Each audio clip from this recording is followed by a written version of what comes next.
साथियों, पहले तो ये जानिए कि भक्ति क्या है। साथियों, यहाँ हमारा भक्ति से अभिप्राय विनम्रता से है। जब मनुष्य का अहंकार शून्य हो जाता है और अपने इष्ट के चरणों में नतमस्तक हो जाता है, तो वह अवस्था भक्ति कहलाती है। विनम्रता से उस सत्य ईश्वर तक पहुंच जाने की लगन ही तो भक्ति है। साथियों, भक्ति में बहुत शक्ति होती है। भक्ति का तात्पर्य यहाँ स्वयं के अंतर्मन को ईश्वर के साथ जोड़ देना है। अपने इष्ट से जुड़ने की प्रवृत्ति ही भक्ति है। दुनियादारी के रिश्तों में जुड़ जाना भक्ति नहीं है। भक्ति का मतलब है पूर्ण समर्पण अपने प्रभु के श्री चरणों में। सरल शब्दों में भक्ति वह है जब हमारी आत्मा परमात्मा की डोर से बंध जाती है, जिसके विचारों में पवित्रता हो, जो अहंकार से दूर हो, जो किसी वर्ग विशेष में न बंधा हो, जो सबके प्रति समभाव वाला हो, सदा सेवा भाव मन में रखता हो। वैसे भी कहा जाता है कि नर सेवा ही नारायण सेवा है। जब भी ऐसी अनुभूति हो तो वह सच्ची भक्ति कहलाती है। भक्त के लिए समस्त सृष्टि प्रभुमय होती है। गीता में भगवान कहते हैं, जो मनुष्य आकांक्षा से रहित है, पवित्र है, दक्ष और पक्षपात रहित है, वह सुखों को त्याग देने वाला ही मेरा भक्त मुझे प्रिय है।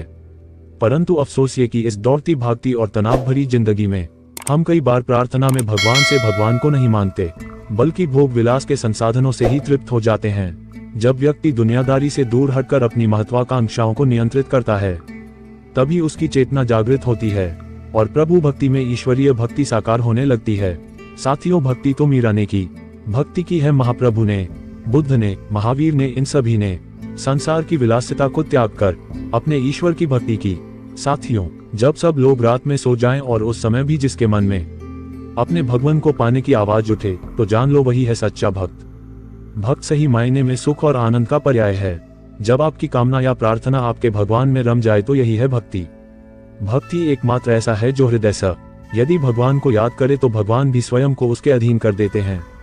इसलिए कहा भी गया है कि सच्ची भक्ति से भगवान भी भक्त के वश में हो जाते हैं। भक्तिभाव का आधार प्रेम, श्रद्धा और समर्पण है।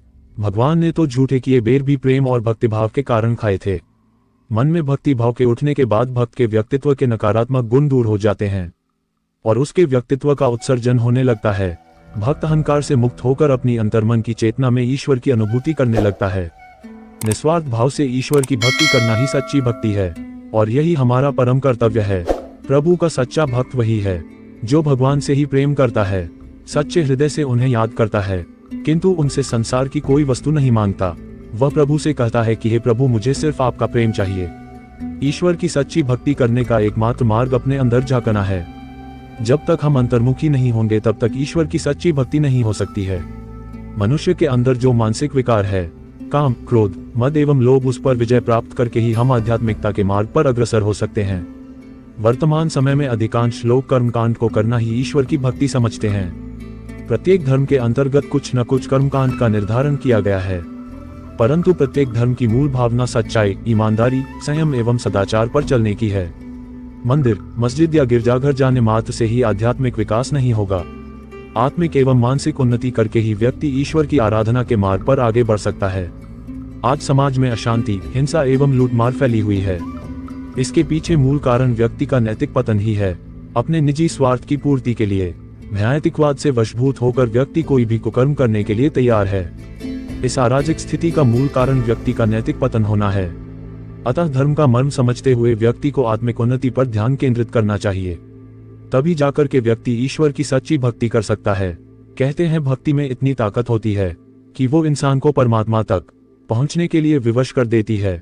अधिकांश लोगों के लिए भक्ति का मतलब सुबह शाम आरती करना, भगवान का नाम लेना, किसी विशेष दिन या पर्व पर हरि नाम का भजन कर लेना ही भक्ति है। पर वास्तव में भक्ति का अर्थ बहुत ऊंचा है। भक्ति करना इतना सरल और हल्का नहीं होता, क्योंकि आपके मन में डर, लालच और तमाम तरह के कुविचार हैं। और उसी मन से यदि ईश्वर का स्मरण करते हैं तो क्या परमात्मा आएंगे? नहीं ना। भक्ति करने के लिए अपना जीवन ही अपने भगवान को, सच्चाई को समर्पित करना पड़ता है, जिसके लिए हमारा अहंकार राजी नहीं होता।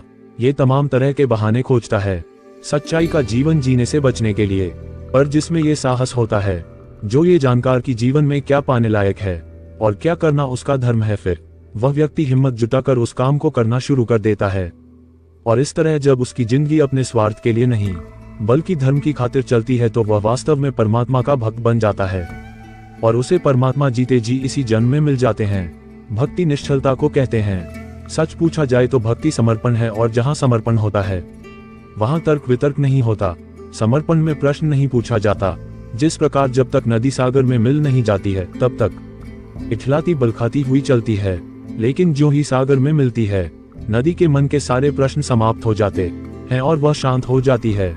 इसी तरह जब तक जीव अपने भगवान से अलग रहता है, विविध योनियों में भटकता रहता है, तब तक उसकी ऐंठन बनी रहती है, लेकिन जो ही परमात्मा की निकटता उसे प्राप्त होती है वह शांत हो जाता है।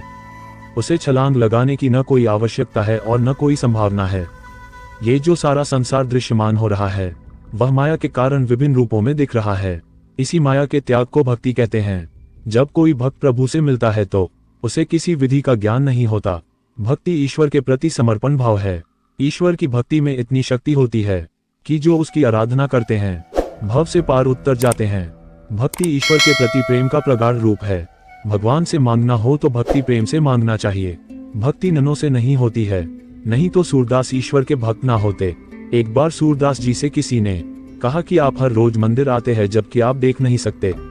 सूरदास जी ने बड़ा सुंदर उत्तर दिया। सूरदास जी कहने लगे कि ईश्वर तो देख रहा है कि उनका भक्त रोज आता है। भक्ति हाथ पैरों से नहीं होती, नहीं तो दिव्यांग नहीं कर पाते। भक्ति सुनने बोलने से होती तो गूंगे बहरे नहीं कर पाते, लेकिन ईश्वर तो उनकी भी सुनता है जो बोल नहीं पाते। भक्ति धन और शक्ति से नहीं होती, नहीं तो निर्धन और कमजोर कभी नहीं कर पाते। भगवान तो सच्ची श्रद्धा भक्ति पर स्वयं आ जाते हैं। इसलिए तो धन्ना जाट के बुलाने पर आ गए, शबरी के झूठे बेर खाए। अधिकतर लोग भक्ति करते हैं, लेकिन उनकी भक्ति किसी इच्छा पूर्ति के लिए होती है। भक्त को जो मिल जाए वह खा लेता है। भक्त खुशी खुशी कुछ भी धारण कर लेता है। भक्त को जैसा उसका मालिक उसे वैसे ही रहना चाहिए। भक्ति का सबसे सरल मार्ग है कि ईश्वर का ध्यान, पूजन और स्तुति करना, ईश्वर में भावना रखना, धैर्य वैराग्य का पालन करते हुए यम नियम का पालन करना। ऐसा मनुष्य ही अंत में ईश्वर को प्राप्त होता है। ईश्वर के प्रति परम प्रेम और जिसका स्वरूप अमृत के समान हो उसे ही भक्ति कहा गया है। भक्ति को प्राप्त करके मनुष्य सिद्ध हो जाता है, अमर हो जाता है और तृप्त हो सकता है। मित्रों, प्रेम के बिना मानव जीवन का कोई अर्थ नहीं होता। प्रेम और भक्ति में जब समर्पण की भावना जुड़ जाती है तब एक शक्ति का निर्माण होता है। जीवन के लिए संजीवनी है प्रेम, क्योंकि प्रेम परमात्मा की एक अनुपम देन है। वास्तव में ईश्वर हमारी हर बात सुनता है और समय आने पर वह हमारी सहायता भी करता है।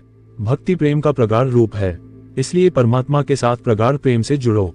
यदि तुम्हें परमात्मा से कुछ मांगना है तो भक्ति और प्रेम मांगो। परमात्मा अनंत है, परमात्मा का कभी अंत नहीं होता है।